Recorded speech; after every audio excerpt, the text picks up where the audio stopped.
नमस्कार मित्रांनो, मोरांबा मालिकेच्या आजच्या भागामध्ये आनंद विचारतो की रमा, अजून तुमच्या घरी काय काय करायचे सणासुदीच्या दिवशी. तेव्हा रमा म्हणते की माझे बाबा सांगायचे की आपण दिवाळी सणाच्या दिवशी एकतरी दिवस असे पद्धतीत एकमेकांशी बोलायचे. तेव्हा पद्धतीत या शब्दाचा अर्थ कुणाला समजत नाही. तेव्हा आरती म्हणते की पद्धत म्हणजे असे कवित्यात वर्णन केल्यासारखे बोलायचे. त्यावर रमा म्हणते की म्हणजे असे की आपण घरामध्ये जर वाद असेल आणि एकमेकांशी जर रुसवा झालेला असेल, तर कोणीतरी घरामध्ये रुसलं असेल तर आपण ते शब्द जुळवण्यामध्ये इतके व्यस्त होतो की आपला राग रुसवा सर्व काही विसरून जातो. त्यामुळे आपण सुद्धा अशी कल्पना करूयात. तर लगेच पार्वती आजी म्हणते की नाही, मला नाही आवडली रमाची ही कल्पना. परंतु आरती आणि जान्हवी यांना सर्वांना रमाची ही कल्पना आवडलेली असते. त्यावर लगेच रमा ही आयाजीला म्हणते की आयाजी, एक फक्त चान्स देऊन बघा, त्याचे फायदे किती होतात ते बघतच राहा. तर रमा खूप छान प्रकारे कवितेत म्हणत असते की जेवताने जर सर्वजण एकमेकांशी साधतील संवाद तर नष्ट होतील वाद. तर रमाचे ते कवितातील वर्णन ऐकून सर्वांना खूपच आवडते. तर आनंद आणि जान्हवी वाव असे बोलतात. तेव्हा रमाकांत काका म्हणतात की वाव रमा, खरंच खूप छान बोलली तू. आणि हो ना आयाजी म्हणजे. तेव्हा आयाजीला मात्र रमाची ही काही कल्पना आवडत नाही. ती रागाने रमाकडे बघत असते. तेव्हा रमा ही आयाजीला खुश करण्यासाठी बोलाल जर आई नाचसुनांशी तर पोळीबरोबर गोड लागेल वरण भात भाजी. तेव्हा सीमा म्हणते की खरंच रमा खूपच भारी. तेव्हा लगेच रमा म्हणते की मग आई द्या टाळी आणि आता तुमची बारी. तेव्हा सीमा खुश होऊन म्हणते की माझी सून आहे 100 तोळी. तर त्यावर लगेच रमा म्हणते आज रात्री आपण जेवणाला करायची का पुरणपोळी. तेव्हा रमाकांत काका म्हणतात नाही नको नको, मला आवडतात शंकरपाळी. त्यावर लगेच आरती म्हणते की खाऊन घ्या मग, जोपर्यंत आहे दिवाळी. त्यावर लगेच रमाकांत काका म्हणतात की हो, जोपर्यंत दिवाळी आहे तोपर्यंत जेवणानंतर खायला विसरायची नाही केळी. त्यावर लगेच पार्वती आजी म्हणते की बाद झाली आता टिंगल टवाळी. म्हणजे पार्वती आजीचे हे बोलणे ऐकून आनंद म्हणतो की आजी, चक्क तू यमक जुळवले का. तेव्हा पार्वती आजी म्हणते की मी यमक वगैरे काही जुळवले नाही, ते चुकून जुळण्यात गेले. तेव्हा लगेच जान्हवी म्हणते की मला सुद्धा हे करायचे. जान्हवी लगेच खुश होऊन म्हणते की बेबी, तूच माझा हार्ट आणि माझा दिल. त्यावर लगेच आनंद खुश होऊन म्हणतो की कसा वाटतो मग आपला दिवाळीचा कंदील.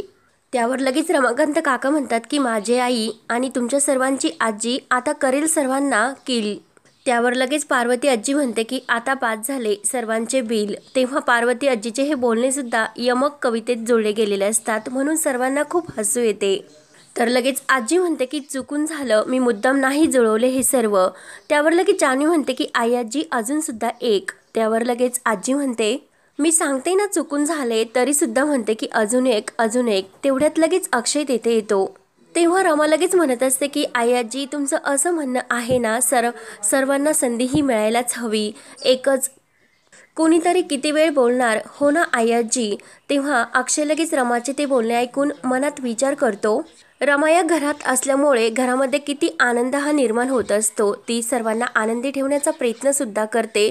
रमा जर या घरामध्ये नसली तर घरामध्ये खूप शांतता असते आणि रमा या घरामध्ये असताना खरंच खूप असं चैतन्य या घरामध्ये निर्माण होते.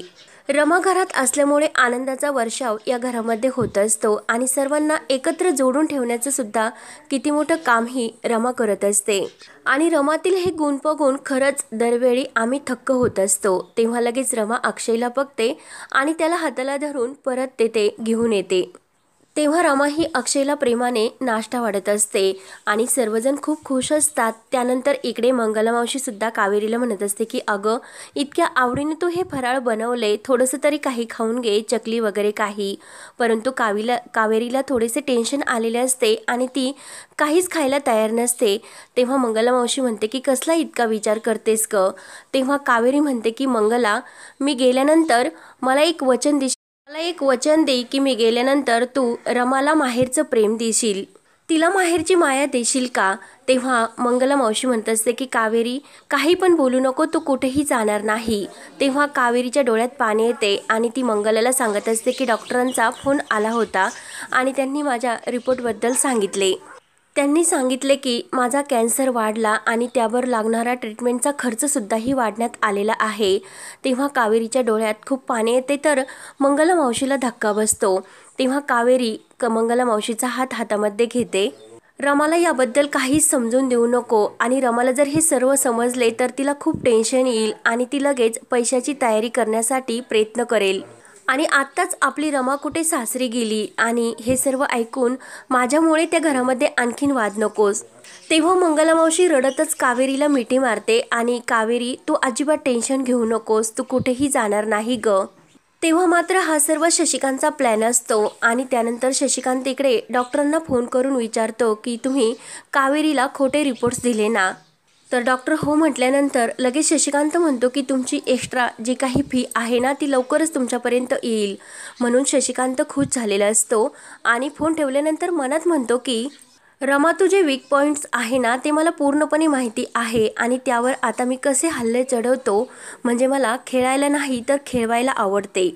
त्यानंतर इकडे अक्षयच्या पायाची जी काही फिजिओथेरपी आहे त्याचे डॉक्टर घरी आलेले असतात आणि ते सर्व अक्षयच्या पायाची एक्सरसाइज करून घेत असतात। तर ते अक्षयला जसजसे सांगत असतात तसतसे अक्षय करत असतो। तेव्हा लगेच रमा म्हणते की आओ जे डॉक्टर सांगतात ते तुम्ही व्यवस्थित करून घ्या ना। आणि त्यावेळी रमा म्हटलेली असते की फिजिती व्यवस्थित करून घ्या। तेव्हा डॉक्टरांना सुद्धा हसू येते आणि यांनी आमचं नाव एकदम परफेक्ट ठेवले असे ते म्हणत असतात। पार्वती आजी म्हणते की रमा फिजिओथेरपी म्हणतात त्याला, फिजिती नाही। तेव्हा डॉक्टर म्हणतात की हे यांनी जे नाव ठेवलं ना ते खरंच खूप चांगलं आहे, यांनी आमचं नाव एकदम परफेक्ट ठेवले फिजिटी थेरपिस्ट। तेव्हा अक्षय म्हणतो की सॉरी डॉक्टर, अक्षयला सुद्धा रमाच्या या शब्दाचा हसू येत असते। डॉक्टर म्हणतात की नाही हो, त्यांनी आमचं नाव एकदम परफेक्ट ठेवले। त्यावर लगेच पार्वती आजी ही रागाने रमाकडे बघते आणि डॉक्टरांना विचारते की अजून अक्षयच्या पायाबद्दल काय सांगतान। तेव्हा लगेच डॉक्टर म्हणतात की काही नाही, पण काही दिवस यांना थोडासा आराम करावा लागेल आणि लवकरच त्यांचा पाय बरा होईल। त्यावर लगेच पार्वती आजी विचारते की मग त्यासाठी आणखीन काय करावे लागेल।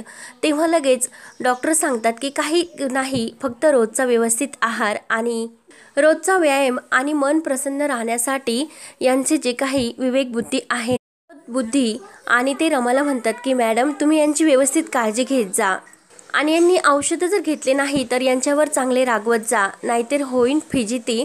म्हणून अक्षय आणि डॉक्टर यांना खूप हसू येते। तेव्हा डॉक्टर निघून जातात तर पार्वती आजी डॉक्टर गेल्यानंतर अक्षयला म्हणते की अक्षय तुझी बायको आहे ना 4 लोकांमध्ये लाज आणते। तेव्हा रमाला लगेच खूप वाईट वाटते आणि अक्षय रागाने पार्वती आजीकडे बघू लागतो। तेव्हा दुसऱ्या दिवशी सकाळी जान्हवी ही कॉफी पीत हॉलमध्ये येते तर तेथे कोणी दिसत नाही। तेवढ्यात रेवा येते तर जान्हवी तिला रेवा गुड मॉर्निंग असे बोलते। तेव्हा रेवा म्हणते की काय ग जान्हवी, खोटी सिंपत्ती दाखवण्याचा का प्रयत्न करत असते। तेव्हा जान्हवी म्हणते की अगं तुझ्याबद्दल काहीतरी वाटते म्हणून मी तुला हे सर्व बोलते आणि मला हे सुद्धा माहिती आहे की तुला आज अक्षयला ओवाळायचं आहे। तेव्हा रेवा म्हणते की मला अक्षयला ओवाळायला आवडेल, परंतु आज नेमकं काय आहे असे। तेव्हा जान्हवी म्हणते की अगं म्हणजे तुला माहिती नाही की आज आपण आपल्या आवडत्या व्यक्तीला ओवाळायचे असते आणि हे सर्व करण्यापासून आज रमा तुला अडवू शकत नाही, त्यामुळे तू लगेच जा आणि ताट रेडी करून घेऊन ये। तेव्हा रेवा विचारते की काय ग जान्हवी, मला हे सांग तू की आज पार्टी का बदलली असेल। तेव्हा जान्हवी म्हणते की अगं मी तुझ्या थोडंसं विरोधात बोलले म्हणून मी तुझी शत्रू नाही आणि रमाला त्रास द्यायचा असेल तो मला आवडेल, म्हणून तुझा जो शत्रू तो माझाच शत्रू ना, मग आपण दोघी कोण मित्रच ना। तेव्हा जान्हवीचा हा प्लॅन असतो कारण आज भाऊबीजेचा सण असतो आणि तिने मुद्दाम रेवाला अक्षयला ओवाळण्यासाठी सांगितलेले असते, परंतु वेडपत रेवाच्या काहीही लक्षात येत नाही। तर रेवा लगेच खुश होऊन म्हणते की हो जान्हवी, मी लगेच अक्षयला ओवाळण्यासाठी ताट रेडी करते। तर रेवा गेल्यानंतर जान्हवी मात्र मनात खूप खुश होते कारण आज भाऊबीजेचा सण असल्यामुळे रेवाज अक्षयला ओवाळणार हा जान्हवीचा प्लॅन सक्सेस होणार असतो। त्यानंतर इकडे अक्षय आणि रमा रूममध्ये असतात तर डॉक्टरांनी जसे प्रयत्न सांगितलेले असतात तसा अक्षय हा आपल्या पायांची एक्सरसाइज करत असतो। तेव्हा अक्षय म्हणतो की रमा थोडीशी मदत तर कर ना ग। तेव्हा रमा म्हणते की नाही, त्या फिजिटी थेरपिस्टनी जसे सांगितले ना तसे करा। तेव्हा अक्षयला पुन्हा रमाच्या बोलण्याचे हसू येते। अक्षय म्हणतो की अगं रमा फिजिटी नाही फिजिओ म्हण आणि अक्षय म्हणतो की अगं रमा तू जे काही बोलते ना फिजिती ओ हे सुद्धा वर्णन खूप चांगलं आहे ग. तेव्हा रमा नाराज होते आणि अक्षयला म्हणते की आई आजी जे म्हटलं ना की चार चौघात मी तुमची हे अपमान म्हणजे तुम्हाला हसवल्यासारखं करत असते ते एकदम बरोबर आहे. तेव्हा अक्षय म्हणतो की नाही, उलट तू जगाला लोकांना आपलंसं करते आणि एकमेकांशी जुळून ठेवते. खरंच ही एक खूप मोठी अशी क्वालिटी तुझ्यामध्ये आहे आणि तुझ्याकडून झालेल्या चुका ह्या सुद्धा तू स्वीकारते आणि त्याबद्दल तू बोलते सुद्धा. हे सुद्धा खूप अवघड आहे रमा. आणि बघितलंस ना त्या डॉक्टरांना सुद्धा तू आपल्या बोलण्याने किती आपलंसं करून टाकले आणि तरी सुद्धा तू सर्व लोकांना आपलेसे करत असते आणि सर्वांना तुझ्याशी बोलावं, आपल्या मनातलं सांगावं असं प्रत्येकाला वाटत असते, म्हणून सर्वजण तुझ्याशी बोलतात. खरंच तुझ्यामध्ये ही खूप मोठी अशी क्वालिटी आहे.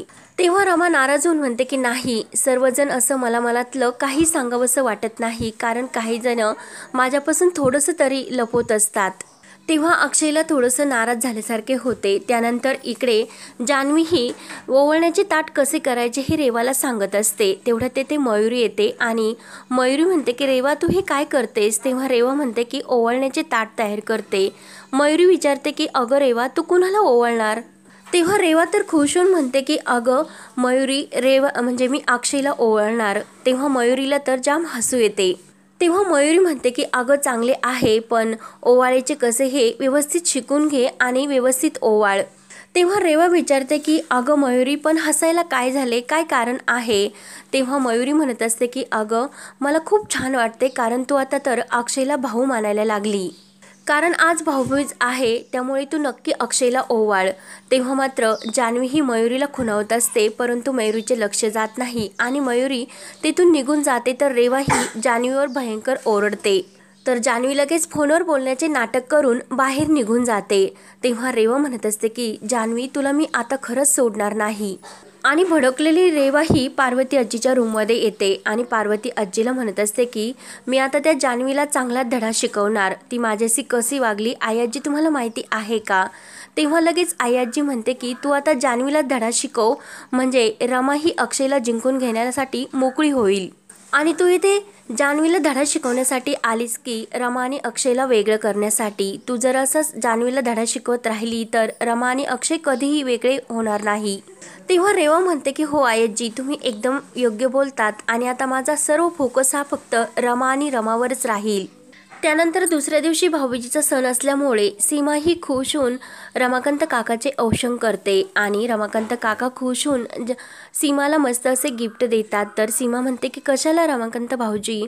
तेव्हा लगेच रमाकांत काका म्हणतात की अगं सीमा तू वर्षभर ह्या भावाला जेवणाचे ताट करून देत असते, मग आज तुझे हे ओवाळण्याचे ताट मी रिकामी कसे देऊ, म्हणून ही छोटीशी गिफ्ट तुला माझ्याकडून.